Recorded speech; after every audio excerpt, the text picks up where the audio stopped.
on this computer. Make this a little bigger for myself. There we go.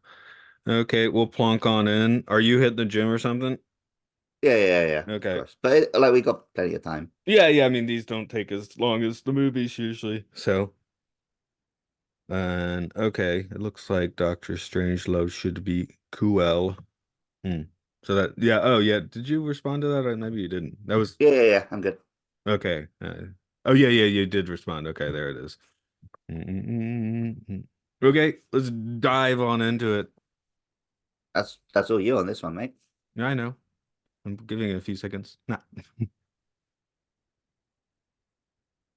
Welcome to Time Enough Podcast. It's where we dive into all of the episodes of The Twilight Zone and beyond.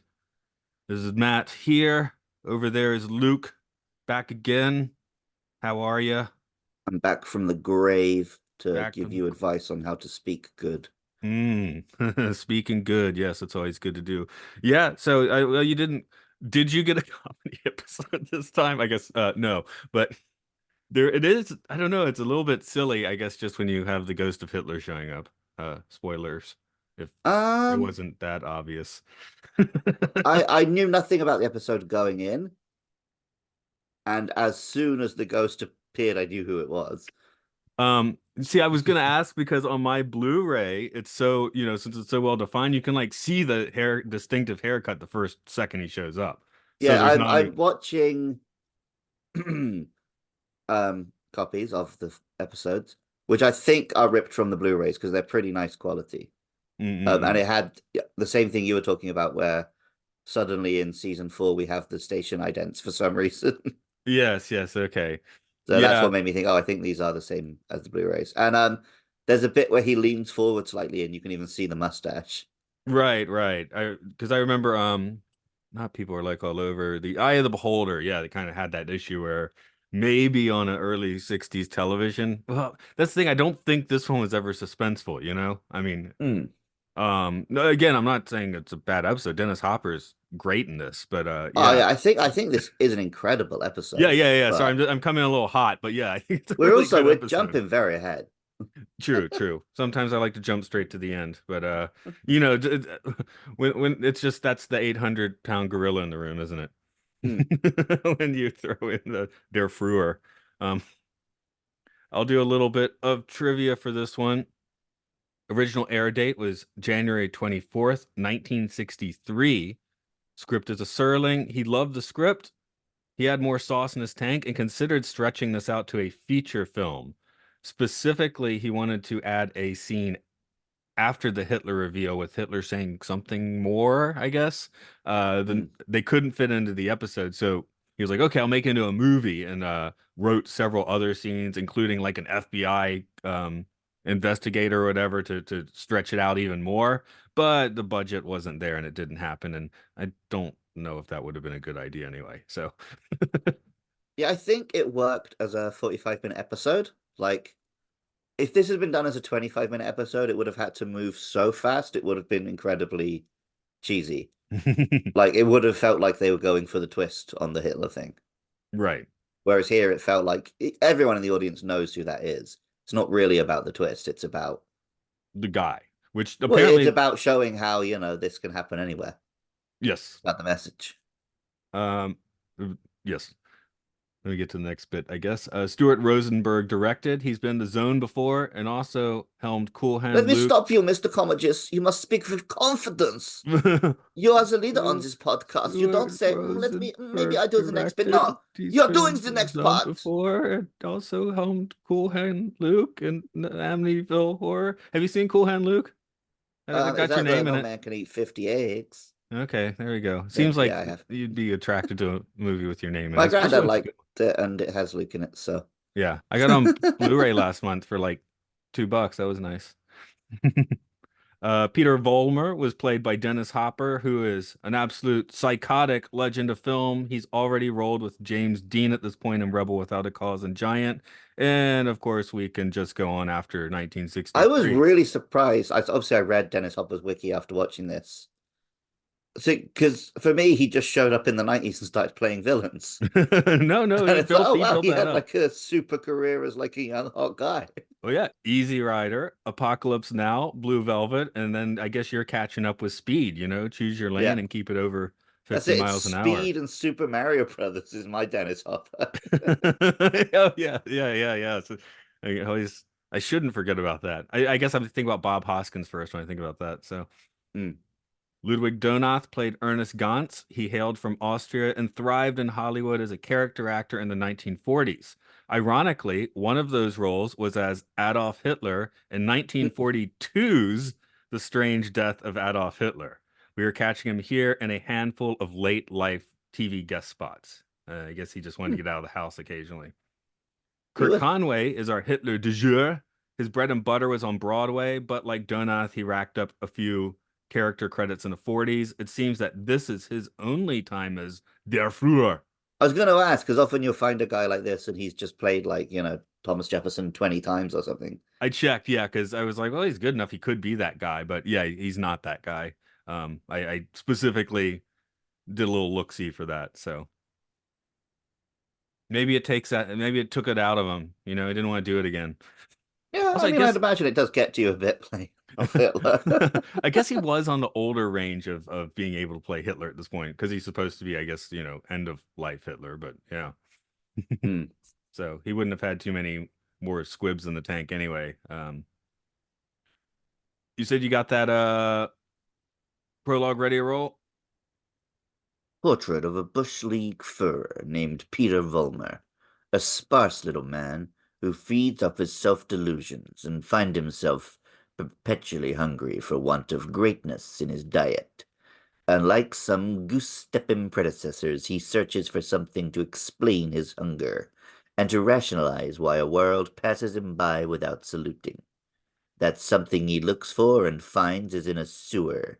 In his own twisted and distorted lexicon, he calls it faith, strength, truth.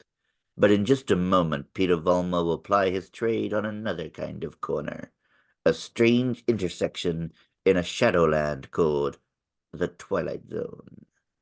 All right. I thought you might keep it Germanic. You didn't have to, of course, but I'd already did the Hitler impression when I was shouting at you about to talk good, so oh right, okay. I Sure. didn't want to do it for that as well. No, no, no, no repeats. Okay, gotcha. Um, yeah, I guess it's a street corner here, and now it's X. Yeah. Do we have to fish? Can I just? I can say Twitter still, can I? I still say Still I Twitter on want to my punch phone. anyone who says X. No, and I've noticed It's a few embarrassing. places have finally stopped saying the site formerly known as Twitter, like it's Prince or something, and just are now calling it X. So I'm like, Oh well, yeah. bootlickers. Mm. But yeah, I guess that is the current street corner, which is you could say this episode is very dated because of the technology, or say it's not dated Uh, because this is happening I think every it's day. not dated in the sense of what it's talking about. Like, it's not just street. Like there is people do go and do talks and stuff still. Yeah, true. I guess living in Japan, Um, we don't get it. the Oh, go ahead. the aspect to me that feels dated is that it has that very 60s message, right? Of turn the other cheek. Their only language is violence, but they can't they can't win the real argument or whatever. And the interesting thing, which we talked about when we were talking about the Matrix Revolutions, right, is that the Nazis have co-opted that language. So now it's like we'll say something like the only good Nazi is a dead Nazi. See, they have no arguments for us. Their only recourse is violence. Um, Despite the fact that their entire philosophy is, violence against races of people, they found that they can use that language to be like as just a rhetorical device. So actually, the whole like they're violent, but we can rise above it thing doesn't really work. If you see a Nazi, punch a Nazi. Yeah. Um, yeah, I wrote it at the start. It's a great time for tomatoes and punching Nazis. But Mm-hmm. then let's look at their flag. Are these the Wish.com Nazis? Because clearly they're like, we're starting a new movement. We're not putting swastikas on, which is, I guess, 1963 is the place where you might do that. Because now it's like, no, it's make it obvious. No, they still use a lot of dog whistles, and you don't necessarily have actual swastikas that often. Yeah, or something They'd a little always more have their own modified, bullshit like little. the two X's on Charlie Chaplin's I no, I think dictator. the logo here probably is more like what a real like modern like fascist group would do. Like what they would start with. I'm sure they have swastikas at home.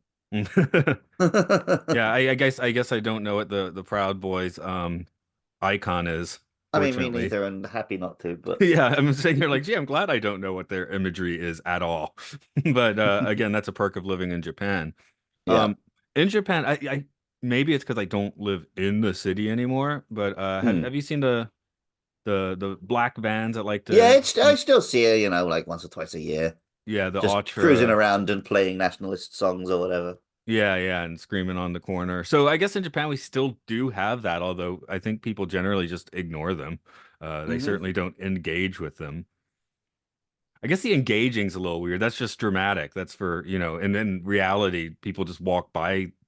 Well, no, they don't just walk by that stuff. That's the point of the episode, isn't it? But Yeah. in my experience, maybe it's living in Japan, I don't know, where, there's not as many demonstrations and protests. Although you stumble upon them. Nagano I has see a some, lot of protests, but not in this direction. Like I've been seeing a lot of Free Palestine protests and stuff, which is pretty cool. right, right. So yeah, again, I'm walking through rice fields most of the time, so they don't hold. Although there was a Well, few years ago where they're having a demonstrate an anti-nuke demonstration at the 7-Eleven near my house. That was weird because there's nice. Yeah, I like I it amuses me when I'm in like Nagano and I'll see like six old ladies demonstrating something. And I'm like, I love the effort, but who are you reaching? What is this achieving? But obviously these days I visit Tokyo like 2 or 3 times a month, so I see some actual bigger demonstrations as well. no. Of course, in this episode, I was also stressed out about how he was putting his cello precariously on a chair, but that's just the cello player problem. Mm, Like, don't do that. I don't know. I couldn't. No, I couldn't do that. I always put it on its side or something. But yeah, Ernst was interesting because I guess that's also a thing where, the hate monger, mm. Pete in this case, usually has like some connection to the no, this is the okay one, right? Yeah, yeah, yeah. This one guy's okay, it's the rest of the race that sucks. Well, I think we did talk about I listened to an interview with a guy who he was a member of like a right-wing hate group and he got out and now his specialty is in like deprogramming people essentially. And one of the main ways he does it is he just puts them in a room with a Jew. And it's like, here's the person you think you hate. Spend 20 minutes with them and realize they're a human being. Like, What didn't work for this guy, he spent a large chunk of his life with this guy and still doesn't get it. I mean, he gets the one guy, of course, but he kills him anyway, doesn't he? Because Adolf Hitler tells him to. But I mean that was for the drama. Well, of course it was, but Maybe I might have preferred the ending where like Hitler tells him to kill his friend, he goes, he can't do it, and he just goes back and shoots Hitler in the face. yeah, But yeah. obviously they wanted to do that sort of he gets his comeuppance, you know, kind of ending, which I respect. I mean, anything episode that ends with your Nazi dying in a pool of his own blood is, you can't argue it too hard. Yeah, crying like, no, I'm made of steel. Just keep telling Good stuff. yourself that. I mean, So kind of a tangent, but what I love about Hopper's performance here and just this whole character is he is very pitiable and you can almost sympathize for him. But then he never lets it go too long before reminding you, like, no, I'm a Nazi. You shouldn't sympathize with me. with some very good writing and some very good shorthand is in the first scene with Ernst. Ernst is like, that's the boy inside of you talking. Yeah, yeah, yeah. And then from then on, you can easily see the moments in the episode when the boy is talking and when the hate monger is talking. I mean, even His beyond idea just of what a man is. Yeah, yeah, yeah. And sometimes when he's trying to balance the two and where he's trying to act like a human but be a hate monger, which doesn't work because you can't really do that properly? yeah.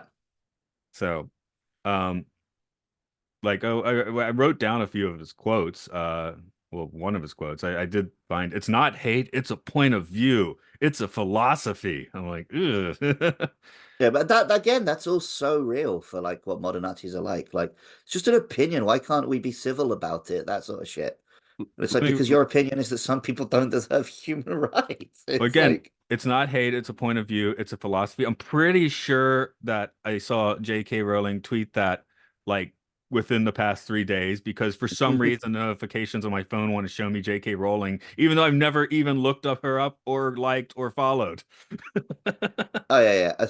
I've got her blocked on like every Twitter account I have, Yeah, I and guess the I'm name muted because I don't even want other people talking about her.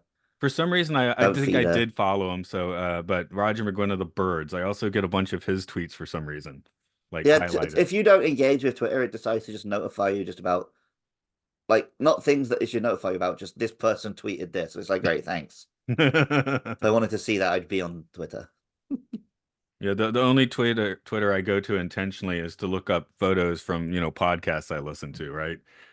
Like, because you're listening to something like we'll post it to the Twitter, so you check there. Yeah. So dramatically, sizzle sizzle, you want things cool on screen, it's Adolf Hitler. This character would have made a lot more sense if it were Goebbels, I think.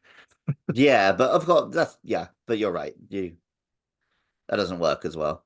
Because Hitler was not this sharp at all. Hmm. I mean, No, no, there's no, only no. Like Hitler had Goebbels doing this role. right. That's right. Like Goebbels knew this stuff. Hitler didn't know this stuff. And yeah. He needs garbage. You probably know this that there's only like one or two recordings of Hitler speaking in a normal tone of voice. Yeah.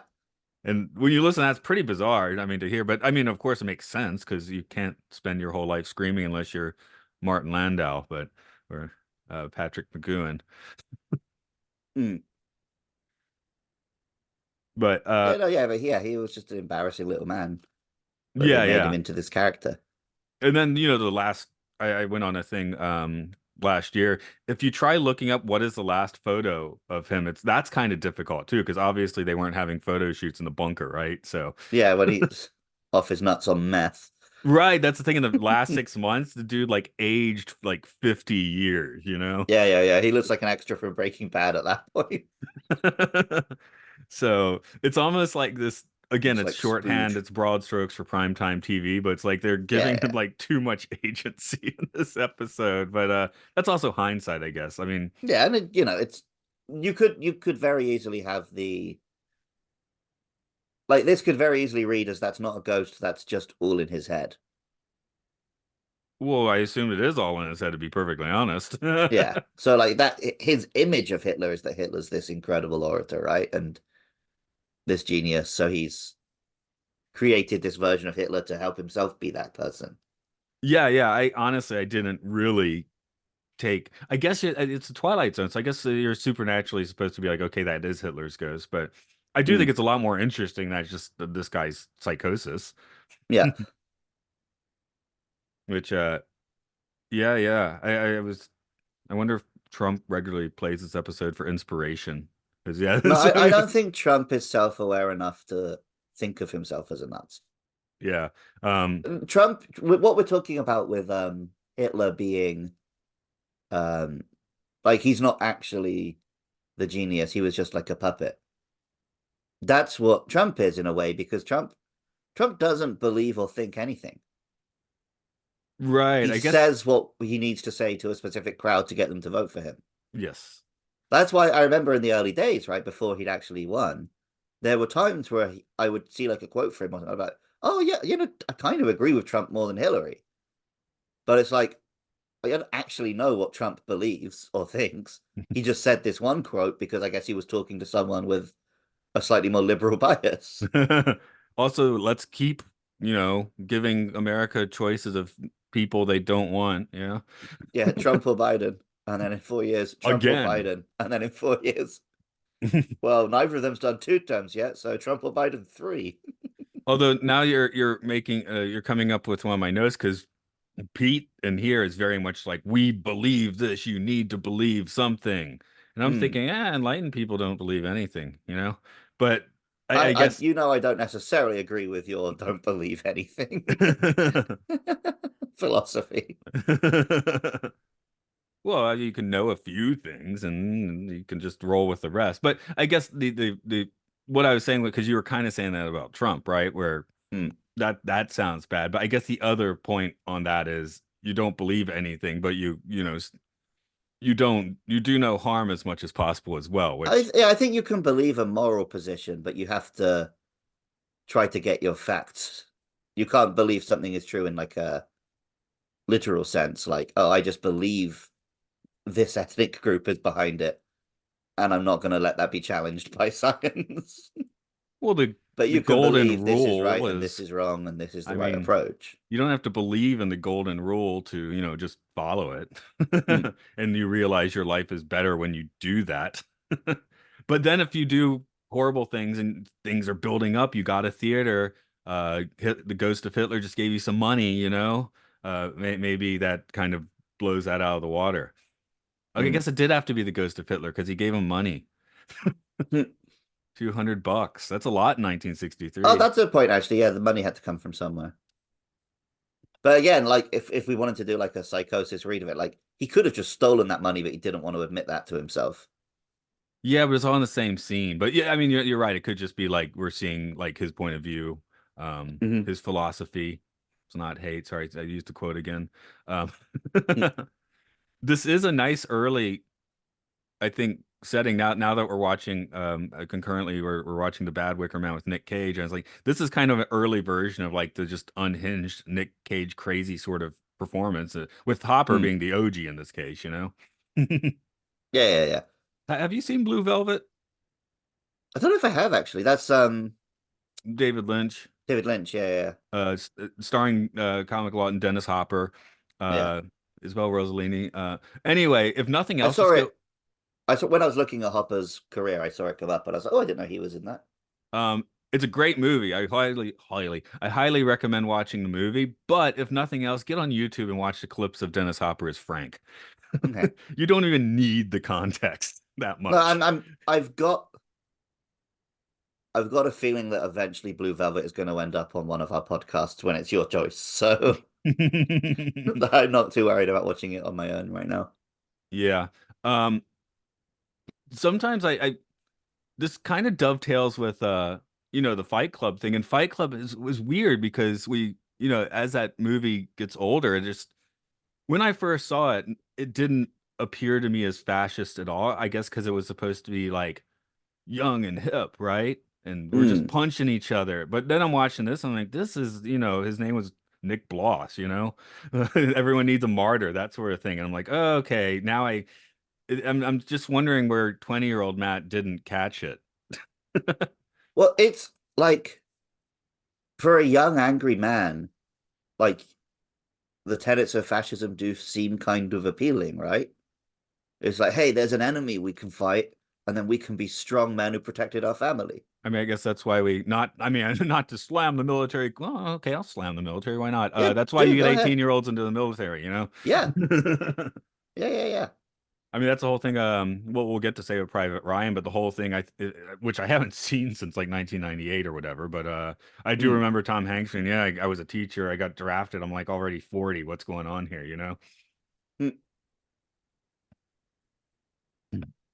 Oh, I think you got the very tail end of my throat clearing. Okay. Yeah. No, Um, I wasn't quite sure where you were going with that point, so I didn't have a okay, response. that's fine. I'm not 100% sure I did either. It's just that bopped through my head while I was watching this. Yeah, but I guess your point was that like Tom Hanks being slightly older than the other soldiers, he was less hoorah about it, right? Less It's a young man's game to program, be but like, he's still going through D-Day. It's not, yeah, it's yeah, yeah, yeah. But yeah. throughout that film, right, he's not really down on the idea of let's all throw our lives away Right, in the way right. that Where some of other the people others will are. be more gung ho. Like again, changing the guard is an episode of the Twilight Zone that people really like and just didn't sit well with me because again, it's like, oh, the teacher inspired a bunch of guys to die horrible deaths while thinking of poetry. That's great. Mm-hmm. Yeah, pretty all of them basically was like, oh, thanks, Teach. I went and died in this war thanks to you. And While I went and thinking of died in this Wadsworth. war thanks to you. Uh, At least one of them died like rescuing someone at least, but yeah, yeah, yeah. They weren't 100% war deaths. Oh, one of them like died of radiation poisoning or something, trying to find a Oh, cure trying or to cure something. cancer. Yeah, so and of course it had to be Ghost in that episode. I understand he probably has lots of living students who also could have complimented him, but yeah, Yeah. that's just that was one Twilight Zone where I just felt like I feel different about this episode than pretty much everybody else does, I think. Oh, I think most people maybe would agree with you now, Mm. but when it came out, it was probably considered quite beautiful. Yeah, yeah, And it seems I can still see like a romance, right? In like I love samurai and samurai fiction. I can see that romance in dying for a cause and that sort of thing. But I don't think it's like a belief system that we should be encouraging now. It's great in fiction and fantasy, and you know, if a cause célèbre is does present itself, but it's not something we should be chasing. I don't think there's any romance or heroism in dying for like an oil company's bottom line, which no, is no. what most young men are doing today. I mean, I guess I'm just like in a war, I just fire off in the distance probably, and then the sergeant would put a bullet in the back of my head for cowardice or something, Paths of Glory Mm-hmm. style. We used to watch that. There was a line in The Godfather that really surprised me, but also now I kind of get where he's like, he's making fun of the brother who was in the war because he says like, "Oh, I'll go and kill this guy," and he's like, "This ain't like in the war where you shoot at someone a mile away," Oh yeah, yeah, face to face. I mean, what and it is a different thing. there's the Stalin line, right? What is it? One death is a tragedy, a million deaths is A why don't statistic, a yeah. statistic, yes. So, it's also, it's of course war is basically just legalized murder. And Hmm. until you're the losing team, and then you get war crimes, of course, even though Yeah. everybody was committing the war crimes the whole Well, yeah, time. that was I think the submarine guy in World War II, who was the Führer for like a day, the Führer after Hitler. Right. His he didn't get what's the word? He didn't get Nuremberg. sentenced for his war crimes. He got accused, but he was acquitted because his argument was, look, every single thing you're accusing me of, the Americans did too. I just lost, which I think was a valid response in that case. Yeah, yeah, yeah. Yeah, the movie recently, Maestro, the Bradley Cooper thing. There's one line in there that was also bopping in my head. Something that Ernst was basically saying. I guess he's our Jiminy Cricket, and Dennis Hopper's our Pinocchio. But just the Hmm. idea, the directly telling someone you have hate in your heart. Hmm. So I thought that was a good scene for that without quite that line. The Maestro made me crystallize that into a great one-liner. But But like, yeah, they really explored here how hate comes from like basically just fear, from being a scared little boy. You grow up into these hateful, bitter men. I think it showed that really well. yeah. Well, I guess we'll toss a few questions on this one. So the first, of course, being who in this episode, if anyone, went into the Twilight Zone. I guess it can only be Pete. Yeah, and I guess I unfortunately I'm willing to change my platform since Hitler gave him money. I guess that maybe was Hitler's ghost, and it's the Yeah. Twilight Zone, so it just seems smarter to assume it is Hitler's ghost. And Oh this yeah, this is the only reason I was sort of suggesting the whole it was a Hitler in his head thing is just because of how unlike the real Hitler that was. yes, yes. I mean that helps. It is. But Like on maybe Star Trek Hitler's holodeck historical figures are like, well, that can't actually be accurate, can they? I mean, even in universe. yeah. They don't know what Leonardo da Vinci looks like, but they can, put Salo in his role and it's cool. Hmm. Uh, so yeah, it is him. How about Ernst? Because he encounters dealing with this guy. I guess he doesn't directly know about Hitler, but he does die at the end. The she unfortunately Ernst was living in a very, very real world. Yeah, I guess that's a good point. A little too real. Um, So I guess that this is an interesting. Well, Pete, does he deserve his dying in cold blood? You wanted to see him make a different choice, of course, which he did But he not didn't make. make that choice, so yeah, he deserves to get shot and killed. Yeah. The only good Nazi is a dead Nazi. And Right. Stroheim from JoJo's Bizarre Adventure. Right. Um, we'll tripometer it then. Sounds, numbers, whatever you feel like doing. It's one of those interesting ones where it's either a 0 or a 5. Mm. Because I Well, think you could argue there's zero tripometer. This is the real world. Apart from the fact that he has Hitler's ghost giving him advice, the story that plays out here has played out over and over since the 30s. Um, and sometimes there are people there to punch them down, and sometimes people are scared enough and desperate enough to listen to them. this that the that take came up for Death's Head Revisited, where it was Hmm. also like this is either a 0 or a 1, right? Yeah. Um, although now And that you're saying Monsters of it, Joe and Maple Street as well. I think you gave that one a the 0 or oh no, 5. we gave it opposite scores on that one. Yeah, that's what I'm saying. It's you can either say it's a 0 or a 5 because it's either trippy because it's so accurate, or it's not trippy because it's so real.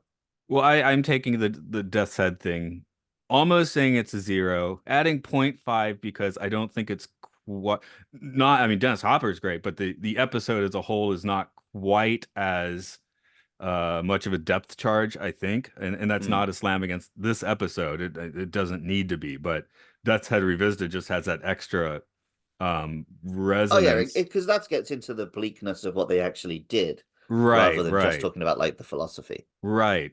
But I am thinking, and that one was trippy and reality bending, so that's why Mm. it could have been 5. This one, I don't think I'd ever give this one a 5. Yeah, I think this Um, one is a pure like 0 or 1. yeah, yeah, I'm gonna bump it up to point 0.5 just because of his giant photo that he speaks behind. I Oh, just you're thought thinking like a that's trippy visual? yeah, I thought his his I main did. I stage think was actually, trippy. considering they were doing it purely with lighting and no visual effect, the silhouette effect worked pretty well. Yeah, yeah. And Apart anyway, from that in HD, you can sometimes see his mustache. I mean, I just have, that theater stage I thought was Mm. trippy effective, and that giant photo of him was funny, and also his head he was breaking like North Korean rules or something. Well, one, you couldn't see his feet, but his head was bigger than the Fruers, which I thought was maybe not okay in his Okay. situation. Yeah, Yeah, but they're not. They're trying to be like, oh, we're taking the legacy of the Nazis, but we're our own new that American is party. true. I mean, So, I am being slightly snarky and saying that, of course, but well, the other big irony is the thing that this gets quite wrong. Modern like American Nazis would never use Hitler imagery because they're playing on American nationalism. And yeah, we beat the Nazis, we beat the Germans is a big part of that, right? So like they're straight up repackaging Hitler's beliefs and rhetoric and everything, whilst accusing the other side of having Nazis because they couldn't possibly be Nazis. They're patriotic Americans. Like well, QAnon loves to imply that Angela Merkel is Hitler's granddaughter. and what if she is? Yeah. You could be Hitler's granddaughter. You might be hell if you'd cover it up if you knew about it. That is an interesting thought, though, being the offspring or descendant of a monster. I mean, that shouldn't have any bearing on you, should it? Well, it's just the plot of the Rise of Skywalker. Oh no. Maybe they can make a better movie about that. See, I've forgotten everything about the Rise of Skywalker. Except the dead speak. I remember that the dead speak. I But you don't know remember why unless you play somehow Fortnite. Palpatine came back. I know I've said before, but that movie would instantly go from like my not tripometer, but my quality level 1 to 5 if it just had the cutscene at the end where you hear the Emperor cackling at the end because he's back again. Yeah, That almost that would have made it like a great Star Wars parody, I guess. yeah. But yeah, we've talked. One day maybe I'll watch that movie again just out of like weird curiosity. But yeah, I'm probably more I likely feel to like one watch. day we'll have to do a revisit of the Yeah. podcast episode on it. Is He's Alive an episode of The Twilight Zone you'd watch a few times? I was about to say, oh, I'd watch this sooner, but I was like, actually, I probably wouldn't. I'd probably put on a different episode. I don't know. I guess you'd come back for Hopper's performance. The Hopper's performance is great. It's not one that I would watch just for fun, Hmm. but I could imagine myself like putting this on for someone Right. because I think it does a really good job of what it's doing here. I'm It's trying. also like I'm always more likely to put on a 20-minute Twilight Zone than a 40-minute Twilight Zone. I think that is a pretty notable thing there. Season four is just you don't grab for that one very often because it's like, hey, Twilight Like Zone, I got 30 minutes. Let's blast it out. you guys talk about like the New Year's marathons and stuff that you have on TV channels in the States. How often are they putting season four in those? Not much. That's what I thought. Yeah. But this is one like you said, this one actually would have been too compressed and broad as a 25-minute episode. So this is one Hmm. that, gets to breathe a little bit and works as this. This is Yeah, it works as a slightly longer character study, which is what it's meant to be. I mean, the 50s Rod Serling was doing like the Playhouse stuff for TV. So just take the Yeah. ghost of Adolf Hitler out, you have that basically, you know? And that slight I mean, it really is a slight supernatural element in the end because you could have had most of the story without that easily. Or you could have just made it specifically like we all know this is in his head, and Hmm. then it's not supernatural anymore. Hmm. But I definitely don't know if it could. I don't think it could have been a movie length. But then again, when you have Hopper like on fire, maybe you could. I'm Well, trying to think. you would have you would have fleshed out the other characters in his little posse and stuff a little more. Yeah, Made the story of the movement slightly more of the story. I mean they already gave them a little more breathing room. Like you did get to know a couple of his deputies a little bit, Yeah, which yeah, more they than probably you wouldn't would even in have a been named roles if this was a 20-minute Twilight Zone. exactly. Yes. Um. Oh yeah, it was Dennis Hopper. I just want to see if have you seen Apocalypse Now? Not for a very long time, but yeah. Okay, he's the photographer that's like the fanboy of Colonel Kurtz Okay. when they get to the end goal. Is Um, Apocalypse Now on the good list? I think so. Seems like it would be. Seems like it would be, but I it's on think my good almost the list. whole Kubrick Uber is, right? Oh, that's Coppola, but yes, Oh yeah, you're right. Yeah, yeah, both of them. I think it's like, well, Coppola gets in the weeds eventually, right? But yeah. although some of those, he makes like The Rainmaker, which is a really good movie. It's just not like it doesn't feel like an alter classic, even though it is directed by Coppola. Yeah. So, any final thoughts you want to thought on He's Alive? Yeah, the goddamn Twilight Zone's gone woke. Mm. The wokes have gotten to it. There was when he was taught no, because he Pete was talking about being woke, and I was about to write a joke note, and I was like, wait, actually, that doesn't make sense if he's saying he's woke. So I skipped it, and I guess you found a place to put it, so that's cool. Yep. We're cranking out for today. We do lots of podcasting on Patreon. We're Podcastias. Time enough podcast. You get a little early. You get it with a little extra chatter sometimes. Luke and I do Films and Filth, where we do cover half the other movies we've been talking about during this episode. So you The can top 100 and bottom 100 films as rated by users of IMDb. get them a little down deep. We got Podcast 1999, which covers Space 1999. And Luke's got some gamer stuff.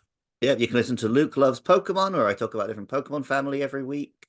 There's like 400 or 500 episodes of that for you to enjoy, and they're like 5 minutes long. So just if you're someone like me who puts your podcast in a playlist, do you do that, Matt, or do you just like pick the next one manually?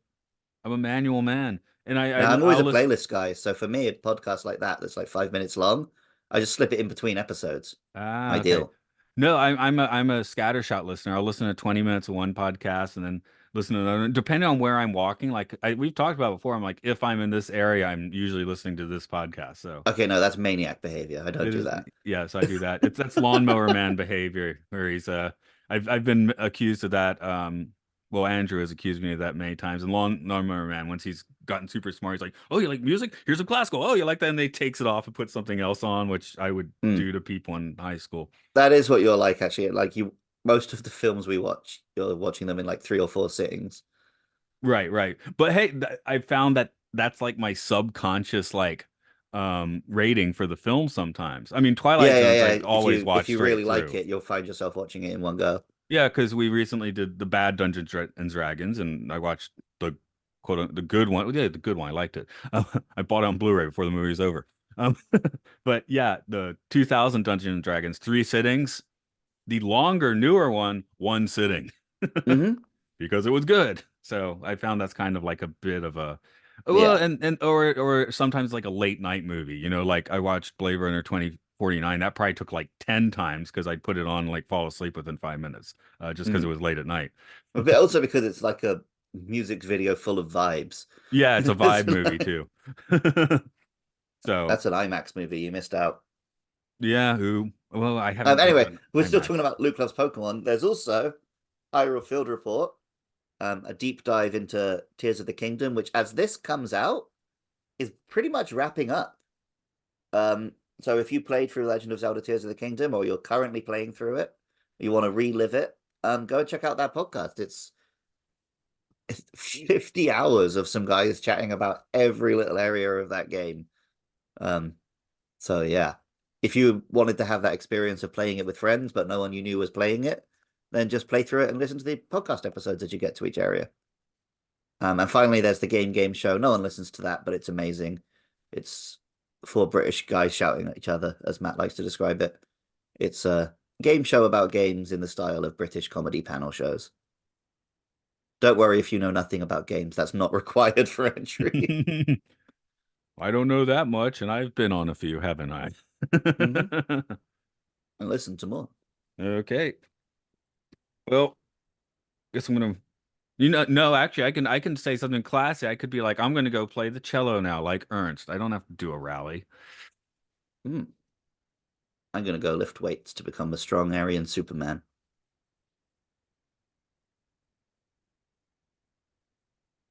Fascist steel. That's post recording. I haven't hit the record yet. People can still hear this. Okay, I guess I'll hit the Patreons can record. hear this. Patriots can hear this. So, but now they're not. Goodbye, y'all.